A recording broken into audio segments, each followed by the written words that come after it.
আমাকে না ফলো করলেও তারেক রহমান সাহেবকে ফলো করা শুরু করেন, কারণ লুকাচুরির কিছু নেই আমাদের। আমরা মোরালেস কনফার্ম 14 তারিখে তারেক রহমান সাহেব বাংলাদেশের নতুন প্রধানমন্ত্রী হতে যাচ্ছেন। আমার ভবিষ্যৎ আমি জানি না, আমি পাস করবো না কিনা আমি জানি না, বাট তারেক রহমান সাহেব সামনের প্রধানমন্ত্রী। তারেক রহমান সাহেবের একটা জিনিস যেটা অনেক প্রশংসা পাচ্ছে, ওটা হচ্ছে কি আমাদের ইমাম মুয়াজ্জেম সাহেবদের জন্য সরকারের পক্ষ থেকে কিন্তু সম্মানী দেওয়া হবে মান্থলি। এটা আগে ছিল না। আমি জানি না এটা কেন আগে ছিল না। ওনারা যেই কাজ করে ওনাদেরকে ফর্মাল গভর্নমেন্ট রেকগনিশন অনেক আগে দেওয়া হয়েছে, কিন্তু টাকা দেওয়া হয়নি।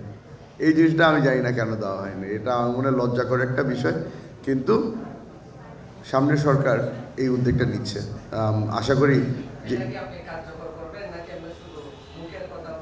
এটা কার্যকর খালি না, এটার জন্যে আমি সংসদে লড়াই করব। অ্যামাউন্টটা কী হবে